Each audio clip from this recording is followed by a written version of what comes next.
So yeah, this is my setup today. We've got curry pot noodle, tango, Blackpool cup. Let's get started.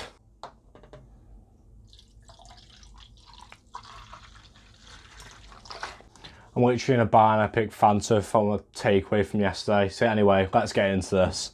So as a lot of people have already heard, deals are not going so well for us. However, we might be back on the uprise as a team. Obviously, Batel's gone, Russo's gone, and a lot more contracts need sorting out. However, let's look at some positives instead of negatives. So Daily Mail Online have published this morning by Catherine Batts for Mail Online at 9:30 this morning. That's why we're jumping straight onto it. Had published today, 9:30 in the morning, that Manchester United are trying to sign Brazilian forward Gazy as Alex Russo's replacement ahead of the club's first year in the Champions League. So before I get into Gazy as an actual player, she seems like a player that can absolutely change his team completely, and I am loving the thought of her coming. So I just want to go through this article at first, what it actually said about her coming to us, and any part that doesn't need mention, I won't mention because there's no point. So yeah, let's get straight into it.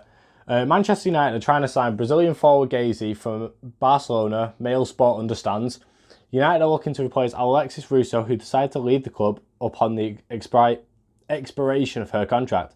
Sources close to the club told Mail Sport that Gazy, who won the Spanish League, Champions League, and it doesn't mention it, but she also won the Super Cup this season, in her first season with Barca, is one of their top targets. Gazy has 1 year left on a contract, meaning United will need to agree a fee with the Catalans. Obviously, the new ownership then comes into play of, will we get her with everything that's going on? Obviously, new owners haven't been announced yet, but it does seem very close. Anyway, the forward finished second for her assist in the last season's Champions League, and also recorded the third highest speed. Barcelona forward Gazy is wanted by Manchester United ahead of the club's first season in the Champions League. She made a debut at 16 and played a key role for her countries at the Summer's World Cup. United are looking to bolster their squad after losing Russo and Batel, like we discussed earlier, in the last 2 weeks. Both players were key to securing Champions League football, but United were unable to tie them down to new contracts for various reasons. So obviously Batel was one of our lowest paid players reportedly, and Russo had just not been given a new deal until the last game of the season.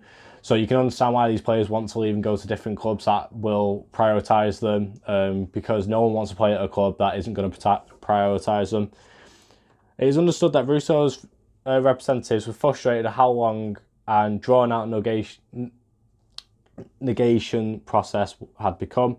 Polly Bancroft, United head of women's football, had started negotiations before Sam Barrett, who looks after the contract for the men's side, was drafted in to help. So that's just showing you how much our team needed helping, that the actual negotiation expert came in from the men's team to come help us out. United were confident they made forward a good offer, one that would have made her the club's highest paid player in history, but now she's set for Arsenal. That doesn't say too much, but anyway, like I said, that didn't really say too much, so obviously I've done my own research. We're in the bar, you know what that means. So let's get straight into it. So her position is forward, however, from watching highlights, like goals and assists, different games, it seems like she can also play on the right, so she's a very versatile player. She's 25 years old. She's an Brazilian international who currently plays for Barcelona with just 1 year left on the contract. Obviously, United aren't known for buying players, known for just getting them on a free contract, so this is going to be completely different for the entire club. The Brazilian international has had just 1 season with Barcelona, but it's a team that won the Liga F Women's League, Champions League and Super Cup all in the same season. She came from Barcelona from Madrid's C team after 4 seasons there, scoring 35 in a total of 69 games. Obviously, that's almost a goal every 2 games, even so. And 20 of them came just last season, which is why obviously Barcelona had wanted her. She made 11 assists in her 4 seasons with a goal involvement, with 46 goal involvements. which obviously 46 and 69 is not a bad record at all for any sort of forward, no matter what league you're in. and it does seem very much, as a men's team, obviously the Premier League's probably the top one at the moment, with every single team seeming to be a challenge to play against. It does seem like the Spanish league probably, if you take out the likes of Chelsea and Arsenal, it probably seems like they probably are the ones at the top of the league at the moment. I'd want to do some research into seeing, and maybe if there's a start to say what's the highest, what's like the best league in Europe currently, because I reckon it would be either Germany or Spain, because obviously, you know, Germany's got the likes of Wolfsburg and Barcelona. Now, obviously, as I usually do, I want to break down her as an actual player in each competition. However, the only one I'm going to exclude is I'm going to exclude their cup, as Barcelona had only played one game in it, winning 9-0 over Asusuno. Let's hope I pronounced that right. However, they've been kicked out and disqualified earlier in the season after they played Gazy, despite her having a ban that continued on from the season previous. Now, I've not wrote it down, I've completely forgot to, but Gazy seems like a very, very dirty tackler. In her last 2 seasons at Madrid C Club, she'd got 20 yellow cards just in the league and 2 red cards. Now, obviously, you know, this has continued on, like that red card had continued on to this season. So Barcelona, even though they'd won 9-0, were eventually kicked out, and Osasuna had taken their place because they'd put a formal complaint in about it. Obviously, I read something that apparently it's not recorded too much when it comes to bans. Like when you look at team sheets and stuff, it's not actually recorded. However, it's something that the manager probably should have known about, considering he's one of the ones that signs the player. So she, however, in the 9-0, she had got the 4th goal and got an assist in that game. So that's not a bad stat to look at. On Flashscore's one I use to like look at stats and that sort of stuff, it does still record it as she's had a goal and assist. But obviously she has, but I don't know if it's actually recorded, if the game's postponed, abandoned even, sorry. So, starting off with the shortest competition, we'll start off with her involvement in the Super Cup.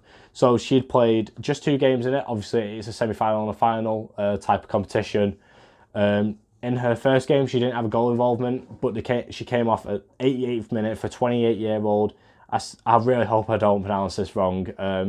For 28-year-old Asisat Ashola, I hope I pronounced that right. Please let me know if I haven't. With no goal involvement, she'd wait until the final to play her best. As she started in the final and got 2 assists. Both assists came to Bomati, as Barcelona won 3-0 with a late 3rd goal by Asahola. I hope I pronounced that right. Against Real Sociedad. Now we're going to look into the second competition that she played in, which was obviously the league. So this season very much was an underwhelming campaign for her league-wise, as obviously last season she got 20 goals, 1 assist in 27 games. This season, in 24 games, she'd only got 6 goals, 2 assists. However, you don't look too much into that, because I was looking and Barcelona have 11 forwards on their books. No wonder they're looking to offload 1 or 2 here and there. Obviously, a couple of them will be academy graduates, but their entire strike force is absolutely phenomenal. Obviously, it's obvious why they've won as much as they have this season. So yeah, is there anything I've missed out there? No, I've not missed anything out. However, you look at last season, 20 goals, 1 assist. That seemed like a player on the top of the world. She's only 25 years old, so she's not hitting a prime yet. So I don't think it's too much of a look into that. I'll say she's gone from a mid-table to maybe a Europe fighting team to a league and Champions League fighting team. So I wouldn't look too far into that. Finally, I'm going to look into her Champions League contributions. Barcelona won the Champions League, as I'd mentioned, beating Wolfsburg 3-2 after coming from 2-0 down at half-time to win 3-2 in the end. So she'd actually had a very good Champions League season, as in 10 games, she got 4 goals, 5 assists. That's almost a goal involvement every game. Mostly coming in early stages. She didn't really have any goal involvements later on. Like, I don't think she had any in the semi-final or final. But at the same time, the beginning of the competition is just as important as the end of the competition. I've had discussions on this with multiple people. Your first game is as important as your last game. You look at Ten Hag and he played his full team in every single game of the League Cup and ended up winning it, obviously. So obviously that's how important he takes it, and it's how important a lot of other fans believe in it. So we're going to look at her pros. Now there was absolutely so many pros about this player, which is why I'd be absolutely so excited if she came to us. So her pros included that she's physically strong. If you look at highlights of goals, she's not easily taken off the ball. She's not easily fouled, even though she's probably the one putting the foul in. She's technical and skillful. She can dribble really well, get past players. She's like Neymar in a way, where she can do the flick, she can do the turn, she can do all that sort of stuff to get past someone. She can play both. If I'm looking at highlights, obviously highlights don't tell everything, but it seems like she can play both forward and from the right hand side, as most of her goals actually come from a pass from the right hand side, or she's done something to get past the left back to get into it. Not a lot of things suggested her actually playing much on the left, but she's a left-footed player, so that doesn't really surprise me too much. She's always looking for a pass, which is very good. Obviously Barcelona is the type of team, the same as men. The women's play the same as the men, where it's very much fast-paced, fast passing, tiki-taka type of football. She can score with a head as well, which is something that obviously I don't really look at our team and think a lot of them can score with their head. Like, you don't see it very often. I know some goals from this season, such as like Millie Turner's last minute from Aston Villa was a header, but I don't see her scoring many headers, putting many balls in the box and it resulting in a header goal. It's usually either it's come down to someone's feet and they've absolutely lashed it in. And she doesn't mind closing down players. Now, I think it's something that a lot of managers and a lot of teams have adapted over time, where closing down the defence, the goalkeeper, seems to be getting a lot of goals for teams.